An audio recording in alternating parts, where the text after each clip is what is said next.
Jake Morrison stood on the bridge of the Coalition cruiser Meridian and watched the stars move past the viewport. He had been working with the Galactic Coalition for 3 years now. Humans were new members and everyone treated them like they did not matter. The Coalition had 12 alien species and all of them were older and stronger than humans. They let humans join, but they did not respect them. Jake knew this from the first day he arrived. Commander Vex was a Caltharian. His people looked like giant reptiles with scales that shined under the lights. Vex stood in the middle of the bridge and called Jake over. His voice was smooth, but Jake could hear the fake kindness in it. Vex told Jake that humans wanted to prove themselves, and today was their chance. Jake felt his stomach tighten. He knew what was coming next. The Coalition had been sending ships into a place called the Void Sector for weeks. It was a dangerous area of space where strange things happened. Ships went in, but they never came back. The Coalition wanted to find an old station there. They thought it had ancient technology, but nobody wanted to go look for it because they were all afraid, so they decided to send Jake. Alone. Jake asked Vex if he wanted him to go into the Void Sector by himself. Vex smiled and showed all his sharp teeth. He said Jake's ship was small and fast, perfect for looking around. If Jake succeeded, then humans would finally get respect. Jake looked at his friend Amy Chen, who stood nearby. She was his second in command. Her face showed she understood this was a death mission. The Coalition wanted someone to die and humans were easy to throw away. Jake asked what would happen if he refused. Vex's smile got bigger. He said that humanity's place in the Coalition would be reconsidered. Jake felt anger fill his chest. He had seen this coming. The Coalition never wanted to treat humans fairly. They just wanted to use them. Jake told Vex he would go. But when he came back, they would have a very different conversation. Vex laughed. He said if Jake came back. 2 hours later, Jake was flying his small scout ship called the Ranger. The ship was only 20 meters long. It had basic weapons and shields. It was made for speed, not for fighting. As he flew into the Void Sector, the stars seemed to get darker. The whole area looked wrong, like space itself was sick. Jake's instruments started to fail one by one. Soon only his emergency systems were working. Jake muttered that he was flying blind. He kept going forward using his instincts and the few energy readings that appeared on his scanners. Hours went by in total silence. The darkness pressed in around him. Jake started to think he might never find the station. Maybe he would just float in the void until his oxygen ran out. Then finally he saw it. The station was huge. It was made of black metal and had crystal towers that seemed to swallow the light around them. It hung in space like a dead god, silent and scary. Jake moved closer slowly. His heart was beating fast. The outside of the station had deep cuts in it like something had tried to claw its way out, or maybe claw its way in. Jake docked his ship at one of the station's airlocks and went inside. The air was cold and old. The only sound was his footsteps echoing. He called out hello, but nobody answered. Jake turned on his helmet light and started exploring. The station was full of corridors and rooms. Everything was covered in dust. There were consoles with symbols he could not read. The floors had stains that looked like blood. Then he heard a sound. It was faint and far away, like metal scraping on stone. Jake stopped moving. His hand went to the plasma pistol on his belt. He turned slowly and his light moved across the corridor. Nothing was there, but the sound came again. This time it was closer. A voice spoke in a language Jake did not know. It was low and rough. Jake pulled out his pistol and started backing toward the airlock. Whatever was in here with him was not friendly. Then from the shadows ahead something came out. It was massive, at least 3 meters tall. Its body looked like it was made of living darkness. Its eyes glowed red and its claws were as long as Jake's arm. Jake fired his pistol without thinking. The plasma bolt hit the creature in the chest, but it did not even slow down. The creature jumped forward so fast Jake barely saw it move. He dove to the side and the claws missed him by inches. Jake got up and ran. His heart pounded in his ears. This was how he was going to die. But as he turned a corner, he saw something that made him stop. A huge round room filled with hundreds of the creatures. They were all chained to the walls. Their bodies were not moving. Their eyes were dark. In the center of the room there was a sphere of light. Inside the sphere was a single figure. It looked humanoid, but it was not human. Its skin was pale, almost see-through. Its eyes burned with an ancient and terrible intelligence. The figure looked at Jake and smiled. It spoke in perfect English. It said, "Finally, someone has come." Jake stood frozen with his pistol still raised. He knew the weapon would not help against this being. The figure watched him with amusement and curiosity. Jake asked who it was. The being tilted its head like it was thinking about the question. It said it had been called many things: destroyer, tyrant, God. But Jake could call it Kale. Jake asked what this place was. He looked at the chained creatures around the room. They stayed still like statues made from shadow. Kale smiled wider. He said this was a prison. It was built by the ancients to hold him and his children. They were considered too dangerous to exist, too powerful to be free. Jake asked about the children. He looked at the monster forms chained to the walls. Kale said they were the Voidborn, created from the darkness between stars. They were the ultimate predators, unstoppable and eternal, and they only answered to him. Jake felt cold fear run through his body. He had been sent here to die, but instead he found something much worse than death. The Coalition had no idea what they were looking for. Jake asked why Kale was telling him all this. Kale said Jake was different. Many species had come to this station over thousands of years. Most ran away in terror. Some tried to fight. But Jake stood there and asked questions. He was curious, not afraid. Jake admitted he was terrified, but he needed to know what he was dealing with. Kyle laughed, and the sound echoed through the chamber like distant thunder. He said Jake was honest as well. He asked Jake why he came to this place. Jake thought about lying, but decided there was no point. He told Kale he was sent by the Galactic Coalition. They wanted someone to scout this station, but really they just wanted him to die. Kale's eyes gleamed brighter. He said he knew about the Coalition, a weak alliance of cowards and schemers held together by fear and greed. He asked if they abandoned Jake here. Jake said yes. The Coalition saw humans as expendable. They did not matter to anyone. Kale leaned forward, and his gaze felt like it was looking into Jake's soul. He said maybe they shared a common enemy. The Coalition imprisoned him here just like they threw Jake away.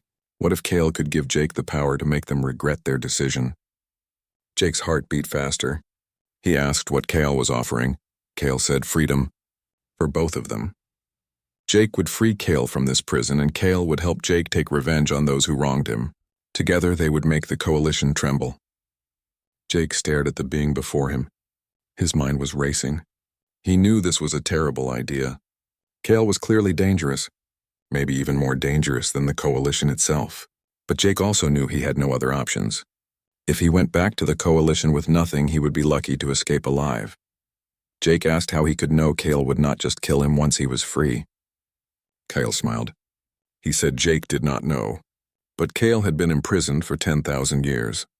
He had no love for the Coalition and no reason to betray Jake. Jake was the first person in thousands of years to offer him a chance at freedom. That made Jake valuable to Kale. Jake took a deep breath. This was insane, but he had come here to die, and now he had a chance to live, a chance to fight back. He would be stupid not to take it. Jake said all right. He would free Kale, but Kale had to promise one thing. Kale asked what it was. Jake said Kale could not harm innocent people. The Coalition's leaders were fair targets, but civilians had nothing to do with this. They were off limits. Kale thought about this for a moment, then nodded.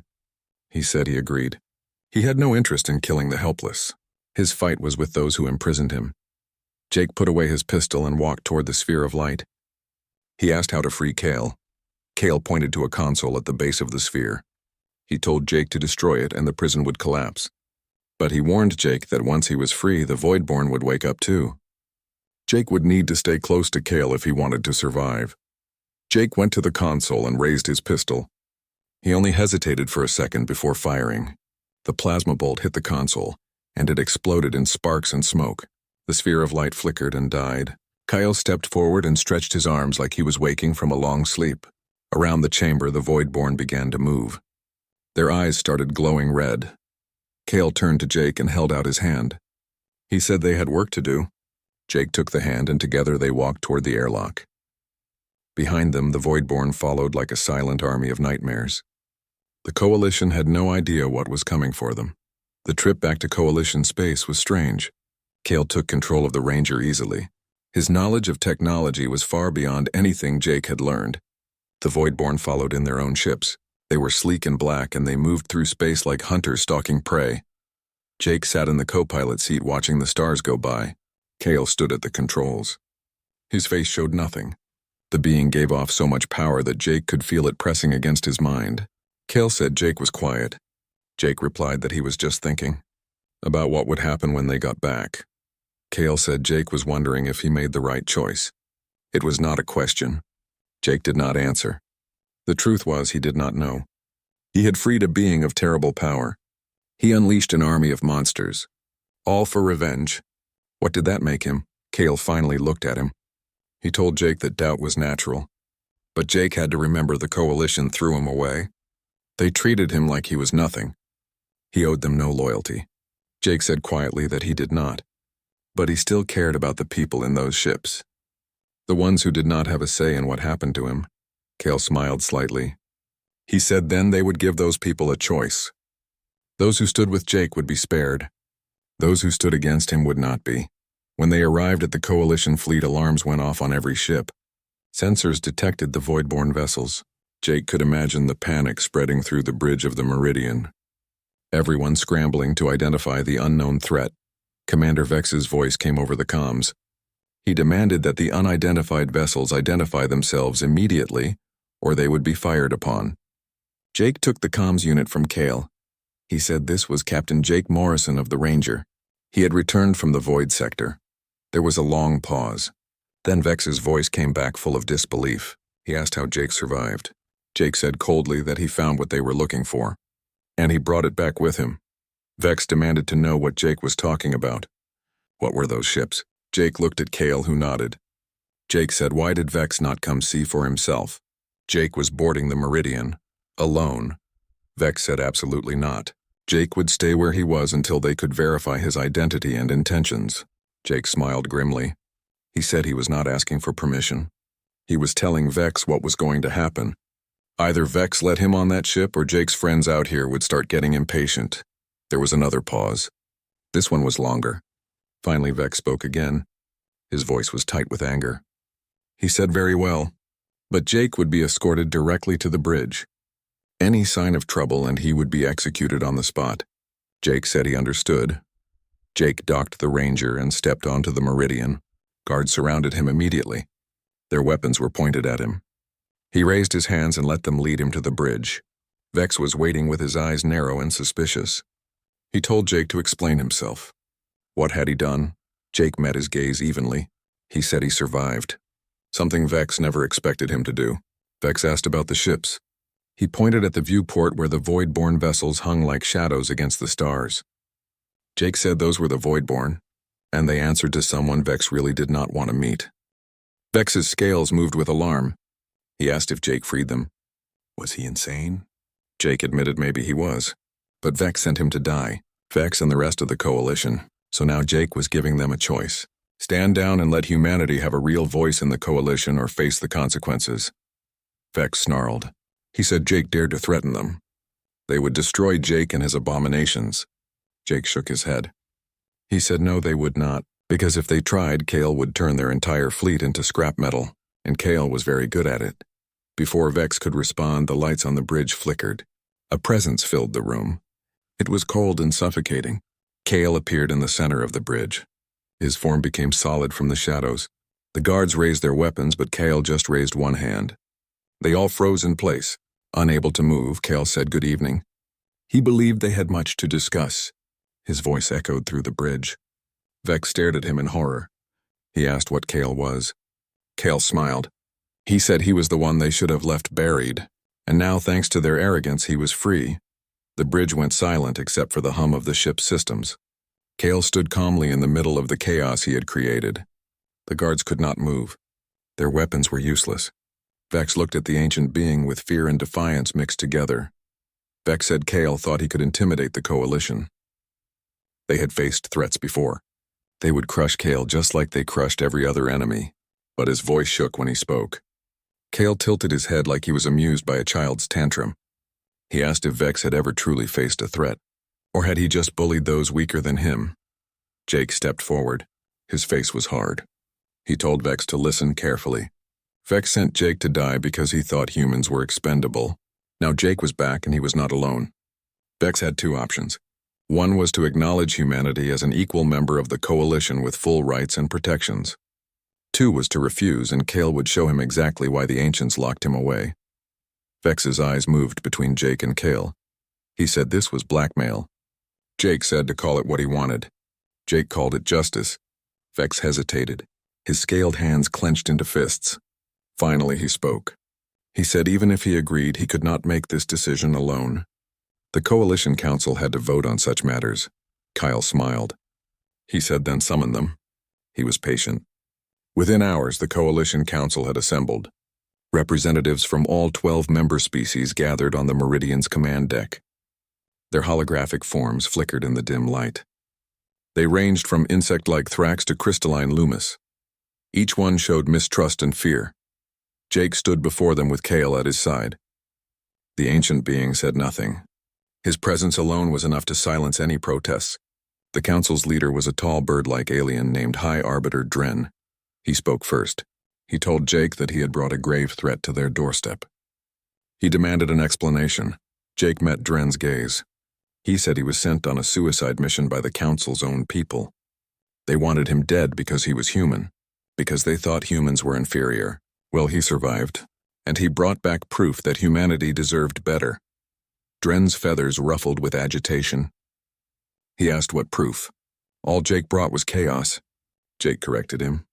He said he brought an ally, one who could protect humanity from threats the council could not even imagine. Kale and the Voidborn were willing to fight for humans as long as they were treated as equals. A reptilian counselor named Prex hissed in disbelief. He asked if they were expected to believe that a being of such power would serve humanity. Why would he not simply conquer them all? Kale finally spoke. His voice filled the chamber. He said because conquest bored him. He had destroyed empires and toppled civilizations. What would he gain from ruling a broken alliance of cowards? No. He sought something far more interesting. He wanted to watch humanity rise. The council members looked at each other uneasily. Dren spoke again. His tone was cautious. He asked what Kale gained from this arrangement. Kale's smile was cold. He said freedom, vengeance, and the satisfaction of seeing those who imprisoned him realize their mistake. The ancients thought they could cage him forever, but they were long dead and he was still here. The council would do well to remember that. The council went silent. Finally, Dren spoke. He said very well. They would vote on humanity's status within the coalition. But Jake had to know that if they agreed, humanity would be held to the same standards as every other member. There would be no special treatment. Jake said that was all he was asking for. The vote happened quickly. 12 hands rose in favor. Humanity was now a full member of the Galactic Coalition. But as Jake left the chamber, he could not shake a feeling. This was only the beginning. The coalition had agreed to his terms, but trust would take time to build. And Kale, for all his promises, was still unknown, a force that could turn against them at any moment. Jake knew he had made a deal with something far more dangerous than the coalition. And he could only hope he would not live to regret it. 6 months passed since the vote. Humanity's status within the coalition had changed overnight. Humans were no longer doing menial tasks or dangerous missions. They were given seats on key committees. They got access to advanced technology. And most importantly, they had a voice that could not be ignored. But the alliance with Kale came with a price. The Voidborn had proven valuable in stopping external threats. When a hostile armada from the outer reaches tried to invade Coalition space, the Voidborn tore through their ships like paper. When pirates tried to raid supply lines, they vanished without a trace. Kale's army was unstoppable. The Coalition's enemies learned quickly to avoid human-controlled sectors. But the other species in the Coalition stayed wary. They saw the Voidborn as monsters. They saw Jake as the man who unleashed them. Whispers spread through the halls of power. Some called him a hero, others called him a traitor. Jake stood on the observation deck of humanity's new flagship called the Defiant. He watched the stars drift past. The ship was a gift from the Coalition, a state-of-the-art cruiser designed to show humanity's new standing. But Jake could not help feeling like it was a cage. A familiar voice spoke behind him. It said Jake looked troubled. Jake turned to see Kale standing in the doorway. The ancient being appeared without warning as always, a habit that still made Jake nervous. Jake said he was just thinking about whether he did the right thing. Cale stepped closer. His eyes gleamed in the dim light. He told Jake that he gave his people a future. That was no small thing. Jake asked at what cost. The other species still did not trust humans. They saw humans as a threat now, not as allies. Cale shrugged. He said fear and respect were two sides of the same coin. The other species feared humans before because they thought humans were weak. Now they feared humans because they knew humans were strong. Which did Jake prefer? Jake said neither. He wanted them to see humans as equals. Cale said that would come in time. But first Jake had to prove that humans deserved it. Words meant nothing without action. Jake turned back to the viewport. He asked what Cale wanted out of all this. Cale was silent for a moment. When he spoke, his voice was quieter, almost thoughtful. He said he wanted to see if humanity was worthy of the power he gave them. The ancients imprisoned him because they believed he was too dangerous to exist. Perhaps they were right. But Jake took a risk. He freed Cale knowing full well what he could do.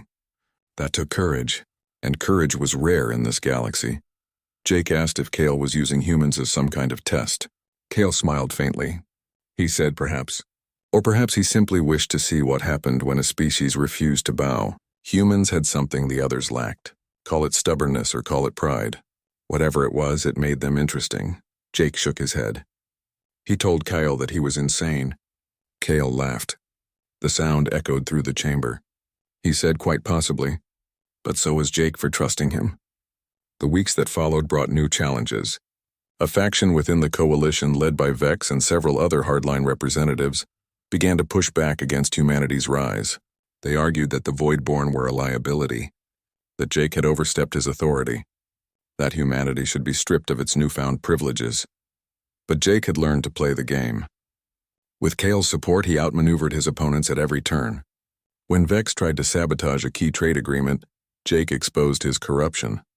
When a rival faction attempted to undermine humanity's military presence, the Voidborn intervened. They demonstrated their loyalty. Slowly, the tide began to turn. Species that once viewed humanity with contempt now sought alliances. Trade routes opened. Joint military exercises were conducted. And through it all, Jake and Cale worked together. A partnership born of necessity but strengthened by mutual respect. One evening, Jake was reviewing reports in his quarters. Amy Chen entered. She had been promoted to his second-in-command on the Defiant. Her presence reminded him of the life he had left behind. She asked if he wanted to see her. Jake called her by name and gestured for her to sit. He said he needed her honest opinion. Did she think he made the right call? Freeing Cale and making this deal, Amy thought about the question carefully. She said she thought he did what he had to do. The coalition was never going to treat humans fairly. Jake gave them a fighting chance. But there was something else. Jake asked what it was. Amy admitted that Cale scared her. He was powerful, yes, but he was also unpredictable. What happened if he decided humans were not interesting anymore? What happened if he turned on them? Jake nodded slowly. He said he had thought about that a lot. But the truth was they did not have a choice. Without Cale, they were back where they started. And Jake would rather take the risk than live on his knees. Amy smiled faintly. She said that was very human of him. Jake said maybe. Or maybe it was just survival. As the months turned into years, humanity's place in the coalition became solid.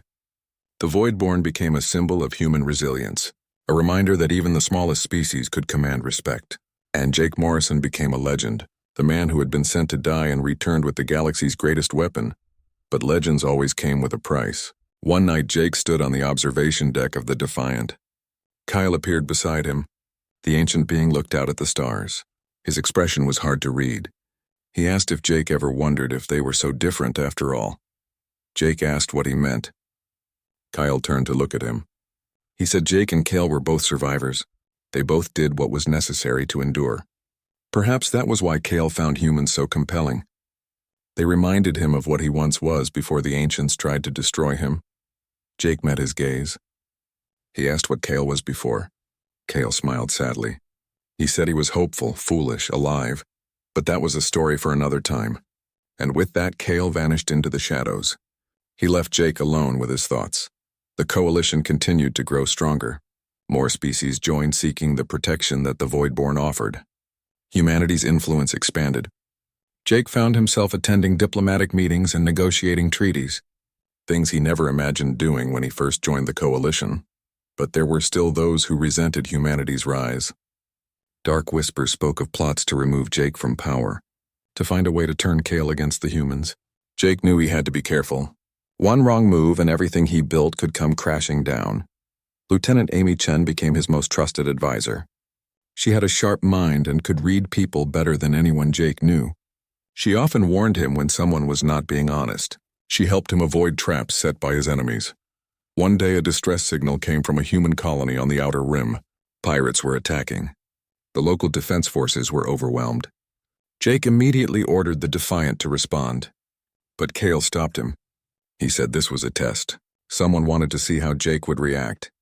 Jake asked what Kale meant. Kale explained that the attack was too convenient, too well-timed. Someone in the coalition was trying to make Jake look weak.